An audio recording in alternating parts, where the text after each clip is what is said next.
to Drummers Only Radio. Drummers Only is the UK's leading drum shop with store locations in Glasgow and Leeds. Our podcasts are full of interviews, gear reviews, and much more from the unique perspective of a drum shop. The show is hosted by two pasty Scottish dudes who talk real fast. Whoa, slow down there, Braveheart. So here's Chris, the Glasgow shop manager, and Adam, the social media manager. Be sure to like, subscribe, and let's do this. Hello! Hi, Christopher. How you doing, man? Yes, I'm very well. How are you? Good, thank you. Drummers Only Radio episode 33 is a special one for us. It is 33, isn't it? I thought it was 34. It's not 34, No, it's 33. it's 33. It's a very special episode. Why is it special, Christopher? It's special because maybe for the first time in the shop's history, we have recorded conversation with the boss. The big cheese. Yes, our Heejin, the one and only Mr. Paul Burke. As our Sona rep calls him, the little big chef. Paul sat down with us and talked about would you open a drum shop in 2021? And everything that's come along with the opening of a drum shop, the evolution of a drum shop, the opening of a second drum shop, trips. All the highlights, all the trials and tribulations of what it's taken to get to here, whatever that looks like, you know, and where it's going. So sit back. Please do enjoy our conversation with our creator. As a creator, remember to subscribe to the podcast if you do feel so inclined. And without further ado, ladies and gentlemen and others, Mr. Paul Burke. Evening all. How are you? Did you just nut the mic there? A wee bit. I'm not even going to pretend. I'm not even going to get it taken out. I'm going to leave it. Just leave that in. Absolutely. That's cool. Drummers Only Radio episode 33. Yes. And we are here with the Heejin. I'm a little bit nervous, Chris. Took 32 episodes to get me involved. It did take 30. God, it took 30 for you to be convinced. Oh, nervous. Easy for you to say. So this is Mr. Paul Burke, the owner, director, extraordinaire of our business. Welcome. Hello. How are you? Yes, I'm good. So we thought we would put Paul on the spot and ask him whether or not he would open a new drum shop in 2021. No, that's crazy talk. Yeah. So elaboration is the quick answer. I think, obviously, given the year we've had, anyone who would think in the right mind to open a new business that sold drums is clearly not all there in the head. Yeah, I mean, obviously, pre-pandemic status, this is a tough industry. We're working in what is a declining market, a shrinking market. You've obviously got the rise of streaming services, which has changed music in the first place. I invite you to go look at the top 50, top 100 singles in Spotify and find me an actual recorded drum kit. You'll be lucky to find one, if there is one. So things are changing. It was going to be difficult in any case for any new drum niche business to start up. They're not happening. When we first opened in 2006, there was probably 2 or 3 a year in the UK emerging, but they're not now. For one good reason, it's a very, very tough industry to actually turn a profit, and at the moment, I think it would be mental, and a Trump level mental, to actually open a shop. Do you think? There's like lots to unpack there. You mentioned the first thing you mentioned is looking at music generally, what's happening with the rise in Spotify and streaming services and the lack of people drumming. Do you think that's a fashion and that'll change? No, I don't think so. I think this is here for the long term. I think we maybe put up a fight about it in the early days. In the same way, in 1999, I said I ain't owning a mobile phone. 6 months later, I had my first brick Nokia. So now I'm the person who said, I won't listen to music on my phone. It's all I listen to on my phone. I don't. Who's got a CD rack anymore? Who's got? Obviously, vinyl has had a bit of a renaissance, which is nice. It's good that people will actually sit down and listen to music, but how we consume music really factors into how viable retail and music industry is at the moment. It's not purely the pandemic's fault that we are where we are. It's certainly made it a lot tougher. But I think, obviously it sounds quite depressing, but there are ways that you could earn a living by selling drums. Not obviously we're still here. We're we're still functioning, which is good. There are other similar businesses in the UK which have done well online. Obviously, some of the guitar stores, but purely for a niche drum store, I think it's really tough. There's a lot less drummers out there than there are guitarists for a start. So you've really got to find your groove. You've got to find what makes you different. I mean, our whole thing, which I'm sure we'll touch on, is about a brand. That's what we've really focused on the last 4 years since we evolved to becoming drummers only. That's been our main focus, is about pushing the brand. It's not one person.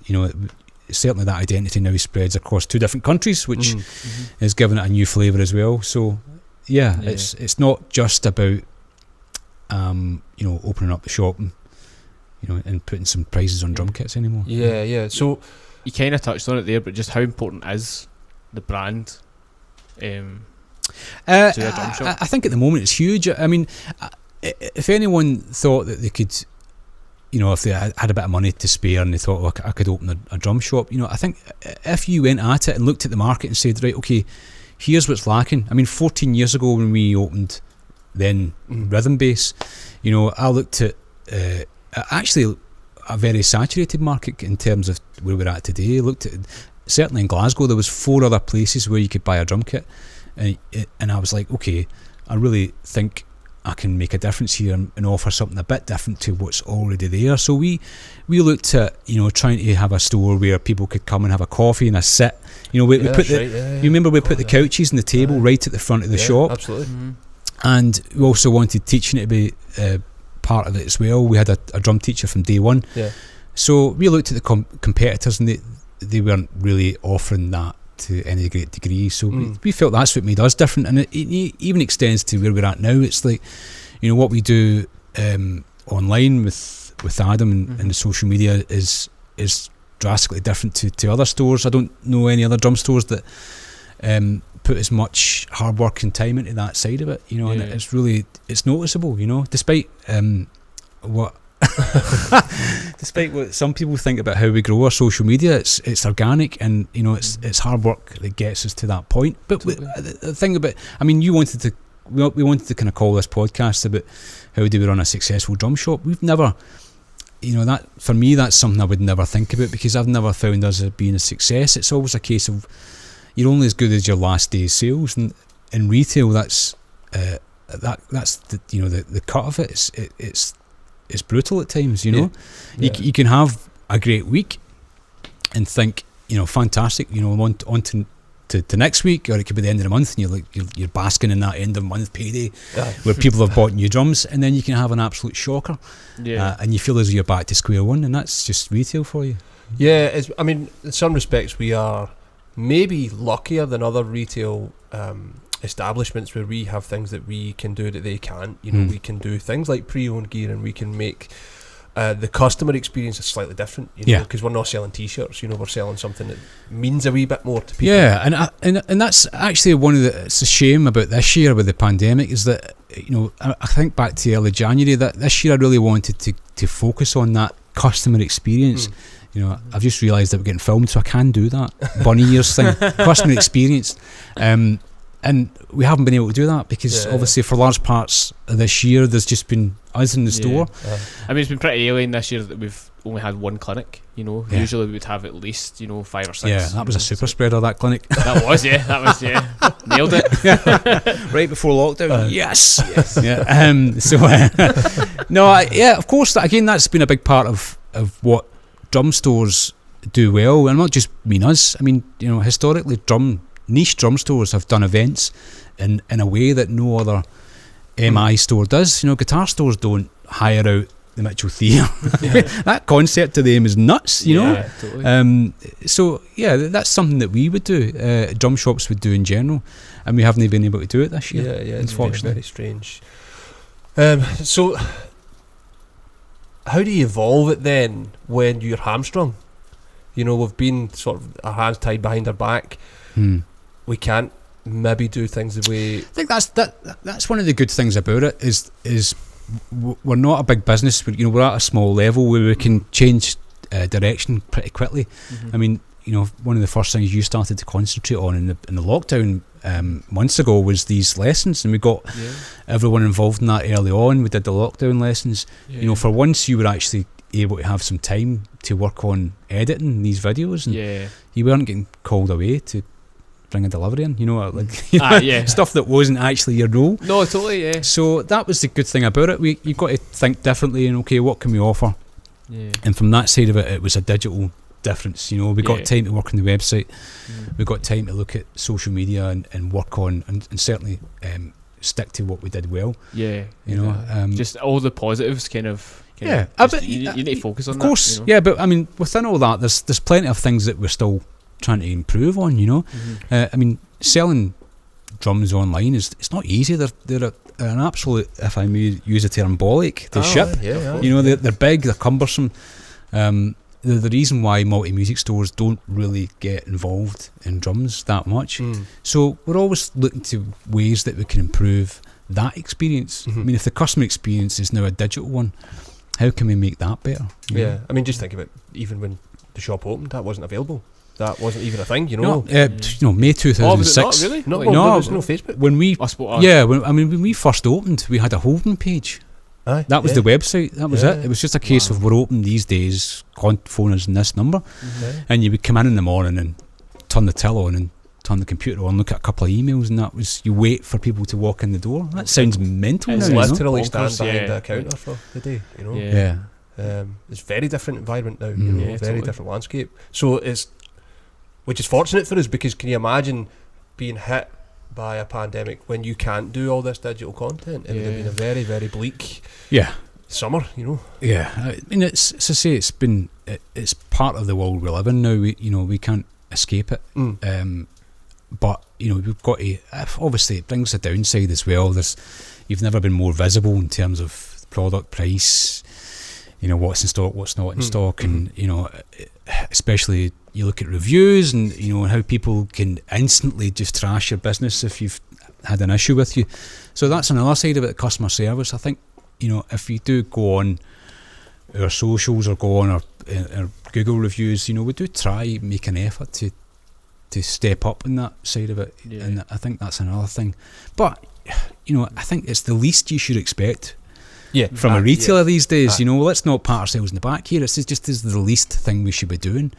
We're selling luxury products, really. No one needs a new drum kit, especially right now. But people are still buying them because it can make them feel better. Why not? You need shoes. Amen. Do you need some new heads on your kit? You could probably get by with your old ones. Do you need a crashy ride symbol? Without gigs, but people are still buying them.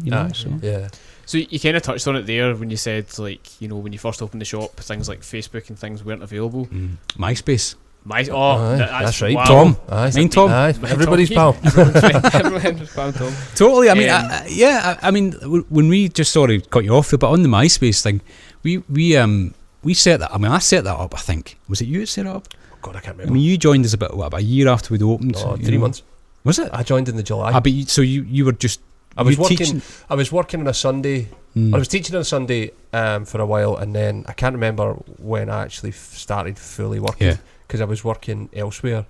So maybe 6-8 months in before I actually joined full time. Okay, so maybe I set up the MySpace thing, but I remember at the time, you had your eight friends, top list, top 9, top 9, Tom was always in there, wasn't he? So, but I remember looking at our competition at that time. It was Drum Central in Glasgow, and they had 2,000 followers on MySpace, and we're trying to get that up. But Jesus, it's just. I mean, did you guys have a Bebo page as well? No. I would that was for skanks. I've never felt so attacked. I probably had a personal page, but certainly not for a shop.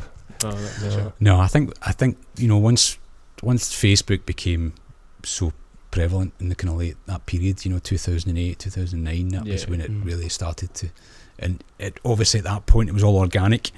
So anytime you put a picture up of a sexy drum kit, it would get lots of interaction before they moved the goalposts, and it became difficult. Obviously they were trying to monetize it, which you can understand, but it's came a long way. It's came a long way where it was. Where I was going with that was, that's obviously a major difference that's happened over the course of the shop's existence. So I guess as a two-part question, what's the same as when the shop opened, and what's massively different from when the shop first opened? I mean, the same is, obviously we're still selling drums. It's not, drums have not changed radically since 2006. They're so even price points. I mean, what you pay for a kit nowadays, we're still selling kits at £2,000.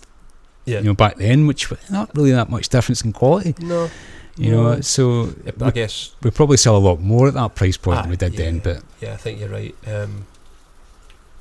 Maybe things like what people get for their money now is wildly different. I think certainly the entry level side of it seems to have moved on. I mean, that I remember vividly that first Christmas when we were selling loads of Premier Olympic kits. It was like the entry level kit. Then it was a CB or the Premier Olympic. We couldn't get the CB back then, so we did the Premier Olympic, and we did probably more that Christmas than we do now on entry level kits, because that was the market. But that's gone. That's an Amazon market now. That's. I mean, there wasn't even the debate of acoustic versus electronic in the same way. No, that time it was literally low end acoustic drums. Yeah, it wasn't. You weren't putting DTX 400s out at 300, 400 quid. So I mean, obviously the product side of it, although there's been advancements in what we use live in terms of sampling pads and stuff like that, and triggers and all that stuff, but the product essentially is pretty similar. What's different is obviously how it's purchased, and with probably, I think this year we're at almost 40% of our sales are online, which last year it was half of that. And it would be hard to imagine that not continuing at that for next year, so I think one of the biggest changes I've noticed is the way we get gear. Our relationship with brands, our relationship with sales reps is very different, and they don't need, I know we're pals with them all, but they don't even really need to exist in some respects. We could do they're more brand ambassadors now. They're certainly there to mop up things and fix problems or look at issues, rather than actually turn up and open up an order pad like the old days. That's good in some respects, because we just don't have the time to sit and spend an hour filling up an order pad. You kind of miss those days a wee bit as well. There was some really good reps back in the day, guys who made their living just driving up and down the country and filling their order pad. So that and those relationships, I mean, that's probably the reason. It's still the reason why we do so well with certain brands, because the person, and it's not not the corporate face of it, the person's selling us those brands we really like. I mean, I'm instantly looking down at the Sonar, and Big Edwin is a Dutch Sonar rep. But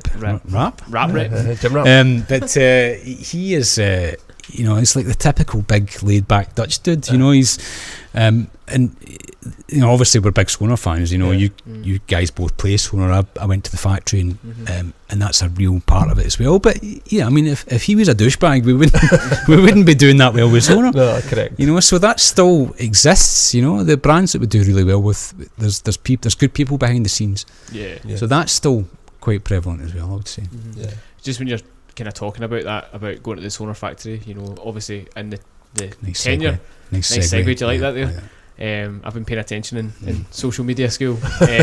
So like, what other kind of highlights have you had working kind of here and over? Because you worked in McCormick's, of course, as well. I did that for 12-13 years. Then I went off to get a real job, and McCormick's was like, it was a great place at the time. Like, I spent the 90s there, and it was like a revolving door of musicians. It was where you went to work when you were trying to make it. You were trying to make it in a band, so you got a job and selling gear. So again, made a lot of great friends from there. But obviously, at some point, you start to think, well, what else can I do? Because I'm one of 25, 30 staff here, you know, and nothing's really happening. So I went to work in PR, which was amazing, and it gave me the kind of mindset and confidence to think I can do something on my own, you know. So what was the question? Good point. No, it was just like, you know what, highlights, right? Highlights, okay, yes. So yeah, I think the first time I went to the NAMM show, I think that was 2008. Oh wow. Is that right? Because I went the year after. Yeah. I mean, that was pretty cool. That was like getting to see what we do as an industry. It was so exciting I remember when you were going. Yeah. We were like buzzing for weeks. I mean, I mean, the Americans have got a way of doing things. It's just, it was really glamorous. I felt at the time, you know, obviously the fact that it's right next to Disneyland helps, you know, and it's warm in January, and that was a great experience, and I've done that 3 or 4 times. You went 1 year as well, so yeah, I loved that. And then obviously trips, getting to go to all these factories was really good. But again, it's about meeting the people that you're there with. When I went to the Yamaha factory tour in China and Japan, that's where I met Jake. That's wild. I still can't get over that. Having said that, I remember at the airport waiting to fly out in London. Jake and I were talking at the bar, and I says, actually, I did meet you before. I met you at the Pearl. There was a Pearl trip the year before on a cruise ship on the Rhine. In the Rhine, yeah. So, and it was to launch some new Pearl gear. So I says, I met you there. He's like, no. I came to your store. I was a sales rep for Percussion Plus. I came to your store, and you basically told me to beat it, you know. I was like, I do not remember that, you know. He's like, yeah. I came in with an appointment. I was like, that's your mistake. Yeah. Cold called me. Don't cold call. Chase yourself. So no, I mean, getting to meet the people, and that was a special week, you know, getting to see. You know, it was like a different world over there, you know. Obviously, getting to go to China and Japan and seeing the Yamaha facilities, meeting Jake, Graham Russell and Brett from Drum Depot at the same time. So that's probably the best thing about these trips is the people you get to meet. Yeah, you know? absolutely. I mean, I think it's certainly the trips I've gone on, it's put into perspective that I can barely remember the gear. Yeah. And I remember the time. I remember meeting Jake on a trip. I met Jake first on a trip when he didn't work for us, and the laugh we had and where it went from there, you know. But I don't really remember what snare drums came out that trip, you know. NAMM's maybe slightly different. There's things I remember about NAMM because I went on my own, much like you did, you know. It was the year that the Demon Drive came out, so that was huge, you know, because that was kind of industry changing the way pedals happened, you know. But yeah, you're right, the relationships with people, and these are relationships you still carry. Yeah, we all do. We've met same with customers, you know. There's folk who still shop here from since day one, and you know, you start to build friendships with people at my wedding. You know, of course, you know. I was at your wedding. So and then sometime a product will land, or something will come in, or something pre-owned or brand new that's never been out before, and it will come in, and we'll instantly know exactly who that would be great for. You know, you know your customers inside out. Yeah.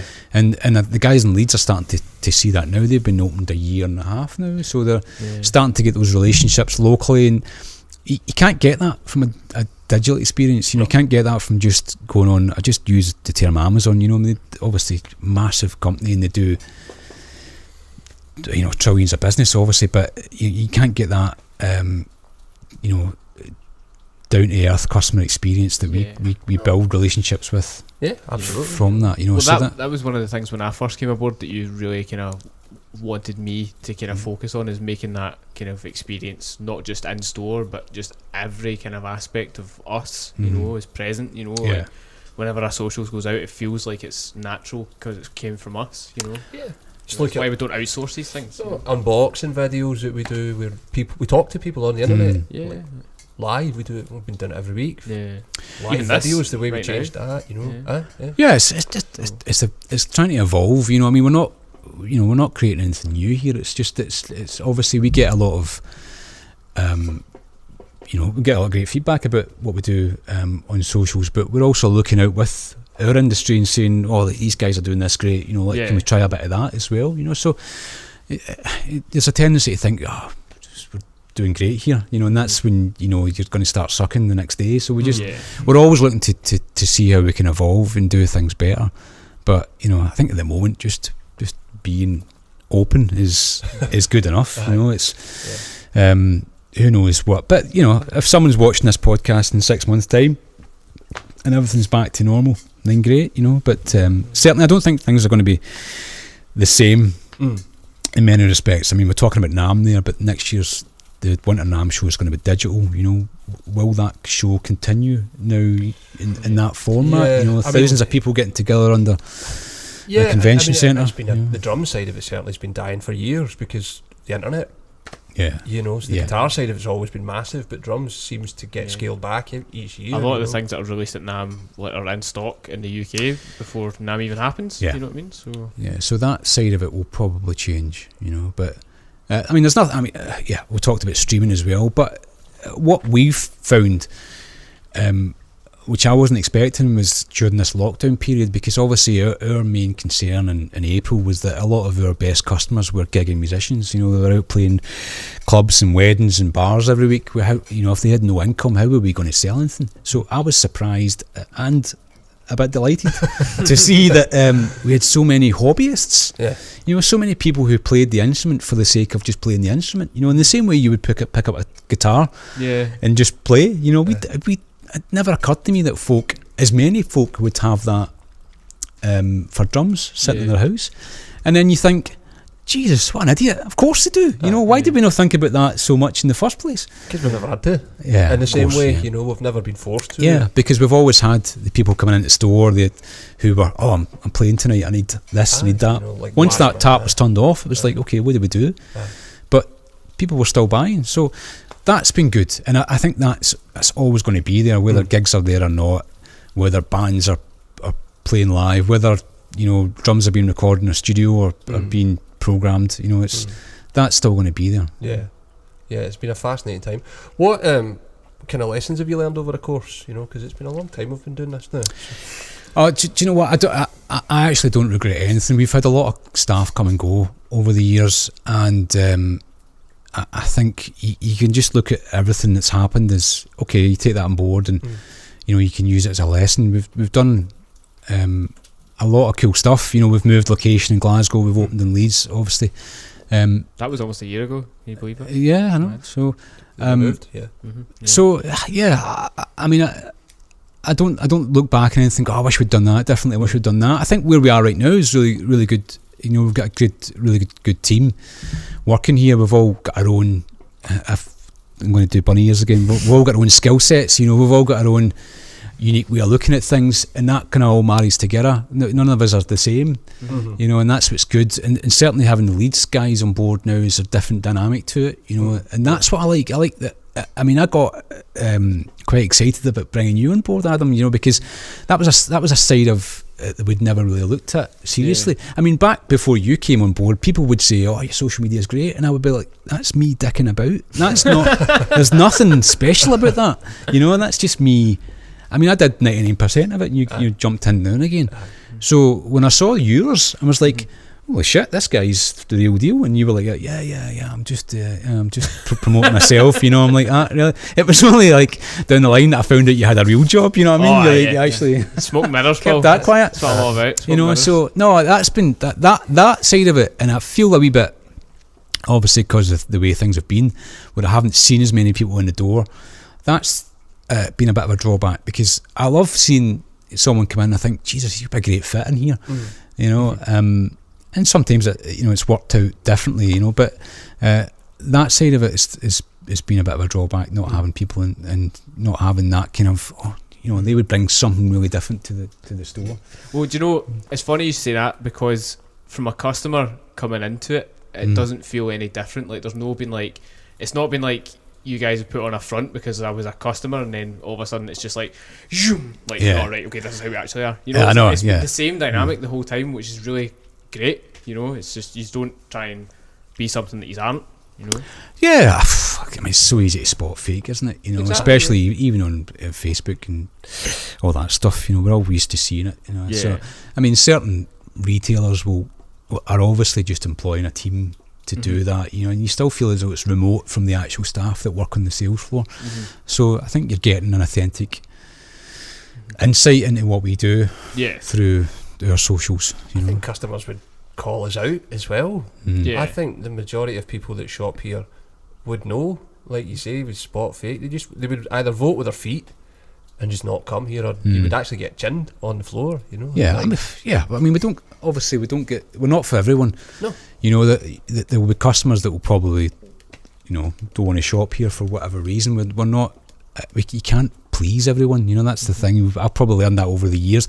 I think, you know, we used to bend over backwards for certain customers just to keep them happy, and then you realise actually nothing's going to keep this person happy. They're just unhappy. You know, it's best to just let them deal with another store, and that's okay. You know what I mean? You've got to stand up for what you're good at, what you believe in. I think we're at a point now where we're all kind of singing from the same hymn sheet in that respect. You know, we're all quite similar minded in how we deal and how we approach customers. You know, we're there to serve first and foremost. Yeah, I think so. I think you've hit it in the head with the team this year.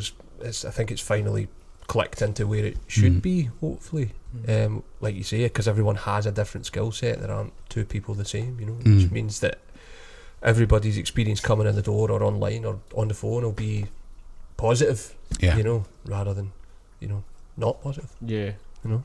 So, kind of just off the cuff, this question, just because we've got a... So what are you looking over there for? You get questions? Yeah. Me?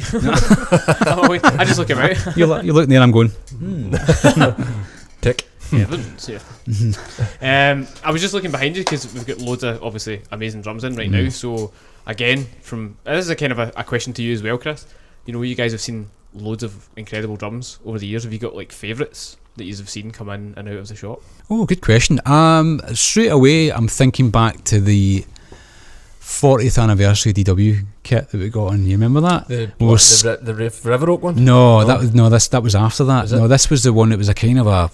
What was the finish? It was an exotic finish, but it had a kind of burst over it as well, kind of black to natural burst. And we were too scared to take it out of the boxes. You remember it? So we took a drum out, we sat in the boxes, and we're like, I was just paranoid about getting it marked, and we hadn't been long dealing with DW.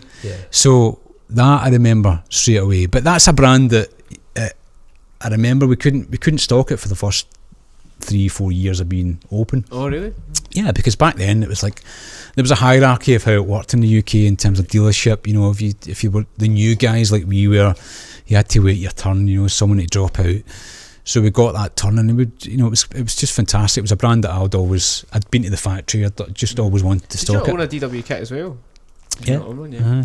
I had a maple mahogany and black Galaxy. Black Harbour, lovely. So yeah, I remember that kit and thinking at the time that was something special. I've always been a cymbals guy, so when we first started doing things like Constantinople's, we're like, this is the real deal in terms of cymbal making. You know, I've always loved all that kind of stuff.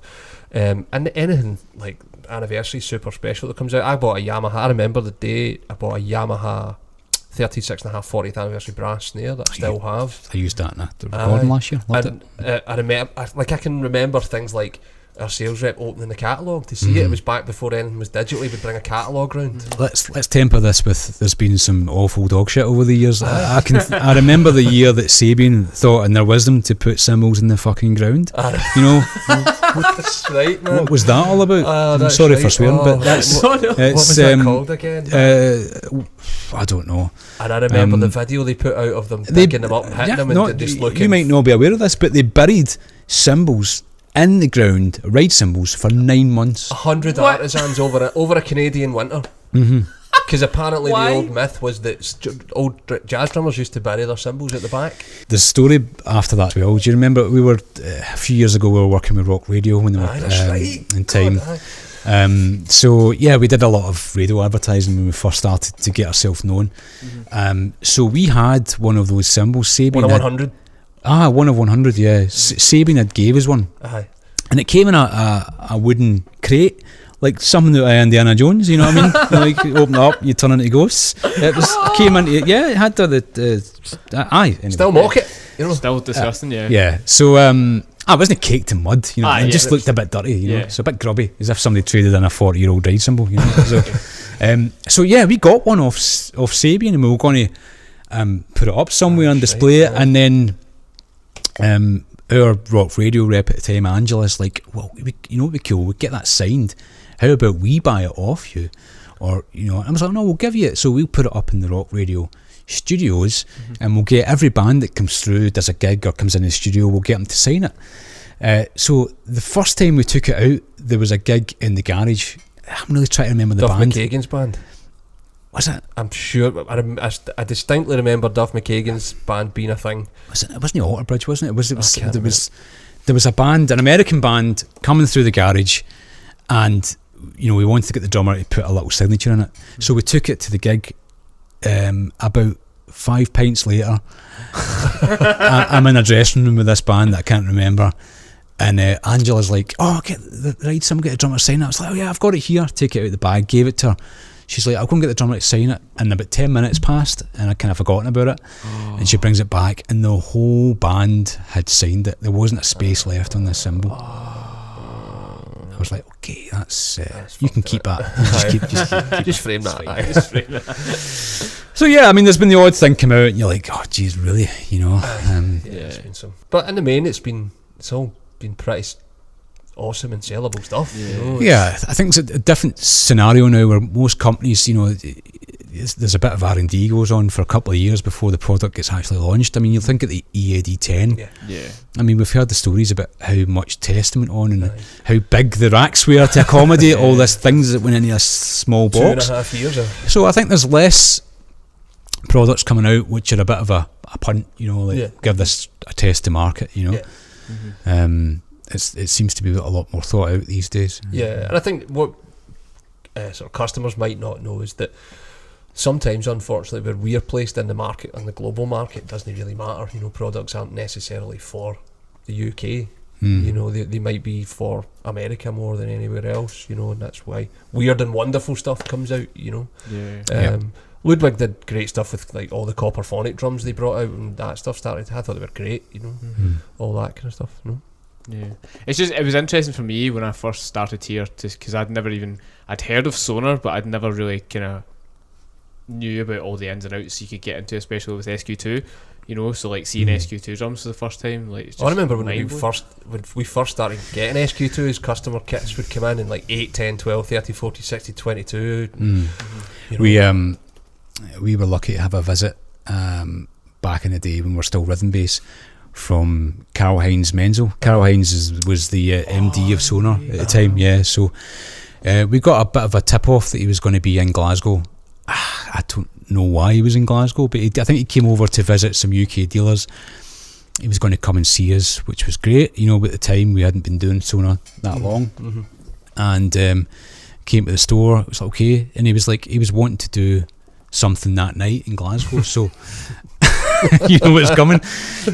So we were like, oh cool, you know. It's like and then everyone quickly went, I've got a gig, you know.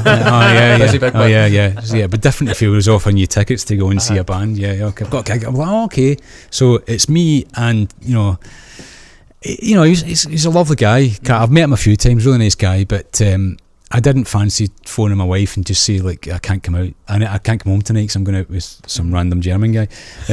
So that doesn't sound suspect at all. So I made my excuses and said, you know, look, if you know, there's plenty of gigs on tonight if you want to go see a band. And I can't remember who at the time said that there was an AC/DC tribute band playing in the Ferry that night. It might have been Gordon. I'm going to blame Gordon. Right? And I was like, yeah, okay. So we gave him the address of the Ferry, so that he can go and see it. And he's like, he was big pals with Phil Rudd. You know, he's like, oh yeah, I'll call Phil when I'm there. And I'm like, oh, amazing. Wow. Right, so off he went, and I remember waking up the next morning and looking at my phone, and there's missed calls, and there's a voicemail. And I'm not going to do his accent, right, because that will just get us into trouble. But basically, he was like, Paul, I'm in the Ferry, and there is no AC/DC tribute band tonight. There is the Jam tribute band, you know. Turns out Gordon got the dates wrong. No, it wasn't even an AC/DC tribute band. Do you remember the box he sent through? Sonar sent us a box of parts when they first wanted us to come back. I think they were going direct, and they sent us. They were trying to get the point across that they made a lot of their own parts, and they didn't farm it out to Taiwan or whatever. They're all German made drum parts, which is, I haven't been to the factory. That was fascinating. I've been to DW factory, I've been to Sonar, I've been to Yamaha. They've all been really different. What I liked about the Sonar, have you been to Sonar? No, not yet. It was just so laid back. There was they're in the middle of the Black Forest. The factory's in a village. So I think probably about half of the staff live in this village. Some of them have been in there for 30-40 years. It was a really nice, slow paced factory as opposed to the DW factory, which was all out. It was it was a total different vibe, brilliant in its own way. Sonar was really laid back. Yamaha, their facility in China where they make all the top end, the recording custom and the Absolute series, that was totally different. There was no drumsticks, nobody playing drums there. They were all about quality. Everything had to be 100% or it was just rejected. So they were, not that the other factories weren't, but I'm just saying they were so focused on quality and production side of it, it kind of felt a wee bit soulless in that respect.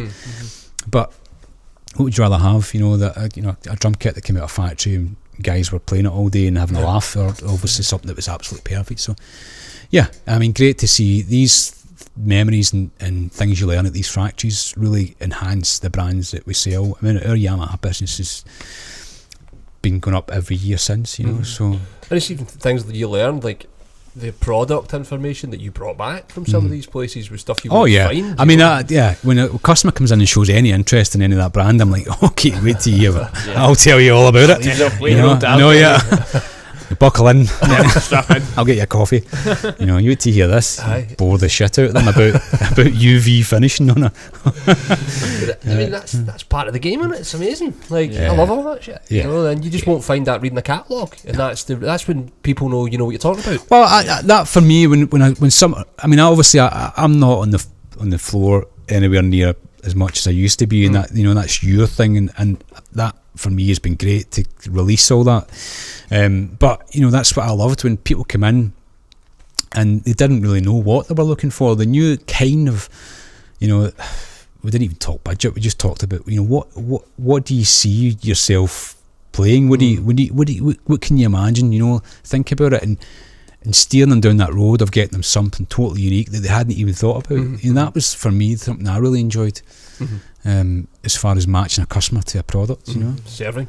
You were talking about of course. It wasn't even a case of you were trying to sell them something more expensive. It was just trying to educate and then see them get that product that they hadn't even thought of, because they just didn't know why they should look at it, why they needed it, why they hadn't thought of that brand before. We've had customers and had every single 10-inch tom of high end out on the floor to let them try it, and they end up picking something that they just hadn't, like you say, hadn't seen before. I've never thought about that.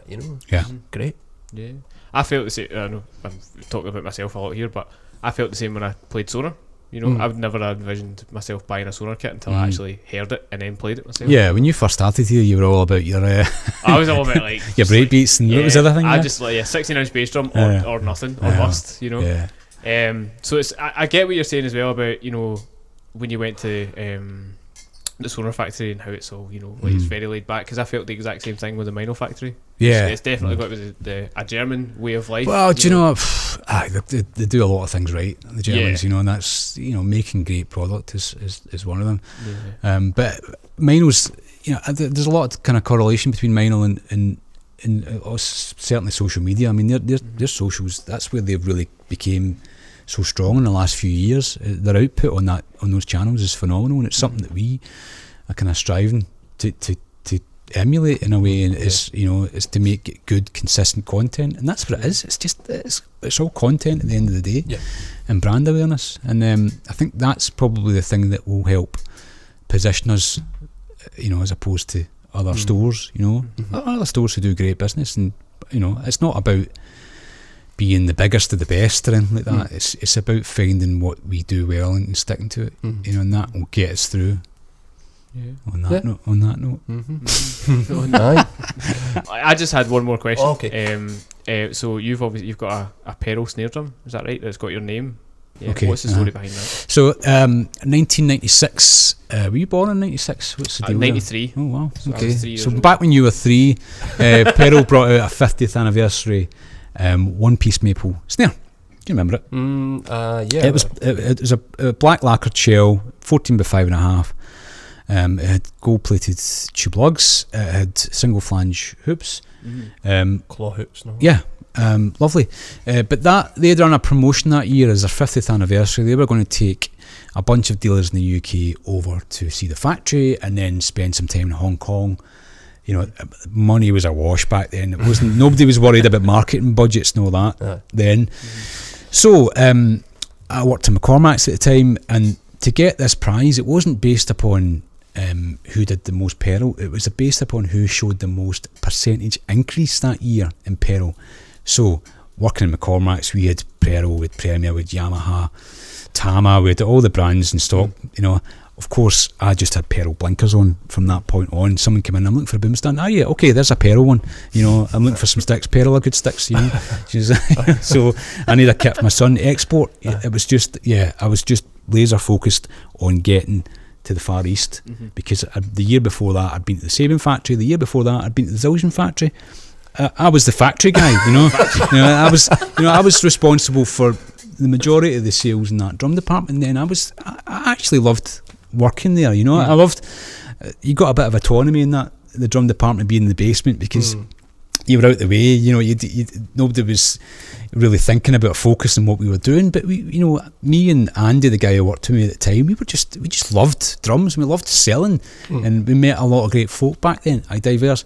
So anyway, I was laser focused selling Peril. So come the end of the year, or whenever the time came up to look at the percentage figures, we were like 230% up on Peril that year. We were in. I think we were on 8 of the 10 dealers. Amazing, can't wait.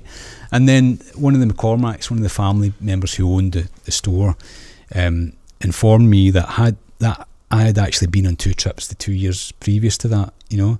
And trips were a relatively new thing back then. They didn't happen that often. So it should go to somebody else. Somebody else should experience this, and I was absolutely gutted. So Grant, who worked there, who sold keyboards, who's an absolutely lovely guy, and I'm glad that he went, because he was, I don't know if you ever met Grant? Anyway, he's a gem. He went to the factory and he had a great time, and he loved Hong Kong and all that stuff, and I sat in Glasgow. But the one good thing about it is, and he didn't tell me this, it was a nice surprise when it turned up. A box turned up a few weeks later, and my name was on it, and Grant says, "Oh, that's for you." And I opened it up, and it was one of the 50th anniversary snares, and inside there was a little badge and stuff, and it had my name on it, you know. So, oh wow! So that was pretty cool. So I've still got it. It's the only piece of gear I've ever kept.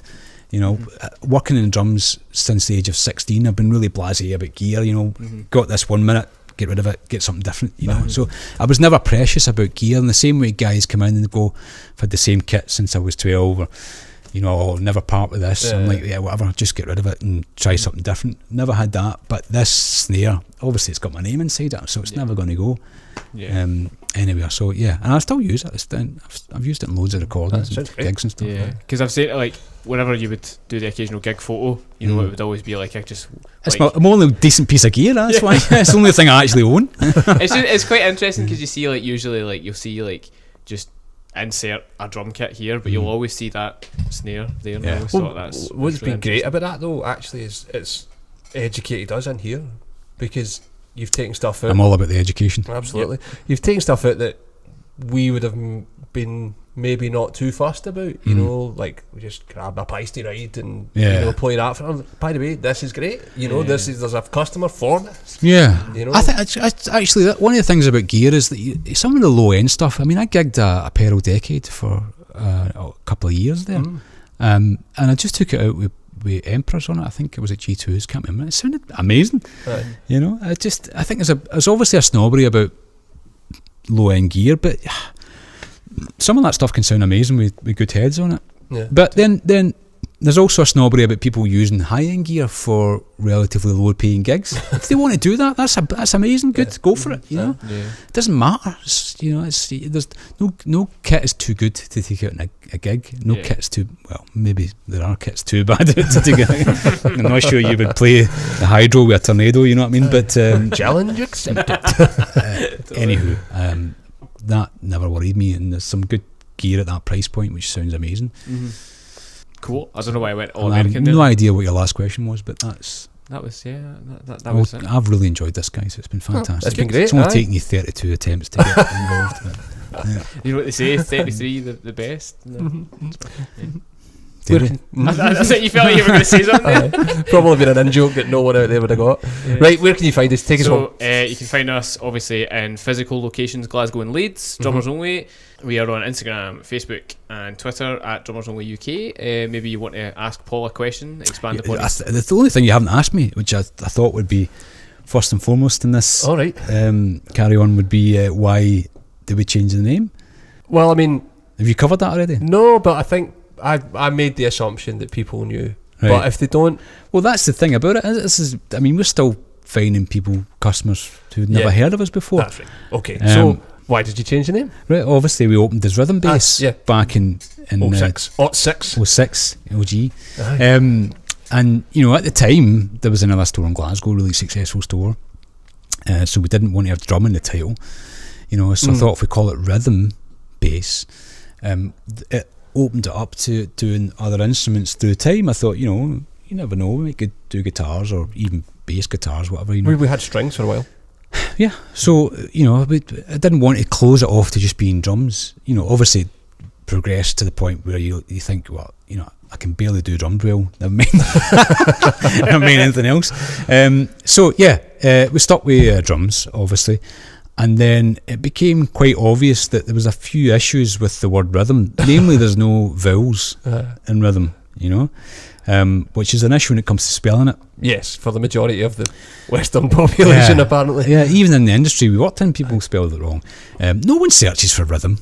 No. You know, I'll get me some rhythm today on Google, you know, so find me rhythm, internet.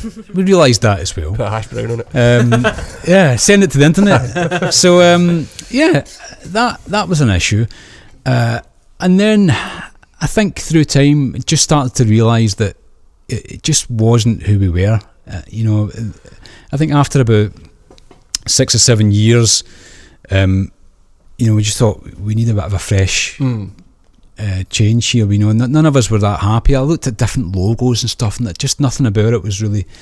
It felt very of its time. Yeah, it did. You know, it was of its time. And then, you know, once we'd done the tuition side of it, we opened up a separate unit just for teaching, and that we called that Drummers Only. You know, without thinking that it was going to be the shop name. And then we saw the sign go up for that. It was next to the store back in Commerce Street, and we was like, actually, that looks great. You know, and that was the wheels in motion, thinking, why not? You know what I mean? And I think at the time, you know, the fight back on that was, oh, you know, people know your name, and that was the industry chat. Why would you change your name? You've been going for years. And I was like, well, you know, every day we hear our customers telling us that they just found out about us. So for them, it doesn't matter. Yeah, you know? they don't know. Some people couldn't even get the name Rhythm and Bass. We got that for years, when people were come in the store and they were on the phone going, oh yeah, I'm in Rhythm and Bass. I'm like, whoa, there's no fucking and in the title. It's Rhythm Bass, and that is BASE, not bass guitar. We got that a lot as well. We did that. It was brutal. Rhythm and Bass, boom, boom, boom, boom. You know? So yeah, couldn't wait to get. I mean, I really felt energised about the prospect of changing it. It was a real focus that year, and I'll say one thing about Gordon. You know, Gordon's been my partner in crime since 2009, and you know, I think a lot of times I think, oh, I need to tell Gordon about this. Hopefully he's all right about it. And he was like, yeah, let's do it. You know, and that's the brilliant thing about him. And I think a lot of us in here, we've got an idea that we're really passionate about. It's that we just get into it. When we talked about doing leads for the first time, no one's saying that's mental. Don't do that. I mean, it's like, you know, great. Yeah. Fuck yeah. So, let's do it. Yeah. I remember the day you told me that you were in Leeds, and I got really concerned because it was in the old shop, and it was just me and you, and you came in the office and you shut the door. Take your clothes off. Put them next to mine. Do we see your dance? You want to spell rhythm with me? It went exactly like that. Yeah. No, I remember it like usually when you close the door in the old shop, I knew something was going to go down, and I didn't know what. And I was just in the door at that point, so I thought, oh, that's me. I'm going out the door now. And you're just like, right. You sat down like much the same as what you're doing right now. You sat down and you went, right, I've got something to tell you. You've probably been suspecting this for a while. And I was like, that's how you expect. I didn't remember this. And I was like, oh no, here we go. And you're just like, I'm sorry. No, I'm sorry, please. You were like, we're opening a shop in Leeds, and I just remember just like in my head I was like, oh, that's brilliant, but in my head I was like, thank God, you know. Sorry for being so dramatic about it. No, it's fine. I like when you're dramatic about it because it makes the payoff. Would you say that I'm not enough dramatic these days? No, I think you could do it. Right level. Yeah, totally. Because I remember as well, the phone went and it was someone answered the phone, and they were like, "Can I speak to Paul?" And I was like, "Yeah, can I ask what it's about?" And they were like, "It's about Leeds." And I didn't know about Leeds at this point, and I didn't even think about it at this point, but I remember handing over the phone to you, and you were like, and I was like, yeah, someone about Leeds, and your face just went chalk white, because you hadn't told anyone at this point, I don't think. And then I think it was later that day, you sat me down, undressed me, and told me about Leeds. Okay. Bold step. Bold step. It's a shame I don't remember that, Adam. No. It was obviously a big moment for you. I'll never forget it. Aye, cool. Aye, all right, okay. Yeah. Good. And so it's good fun. Aye, it was. Thanks for coming on. Yeah, thank you very much, and thank you all for listening, watching, and we'll see you for any questions about my journey. Keep them to yourself. Yeah, and we'll see you for episode 34. Yes. Yeah. Bye-bye. Bye. Bye.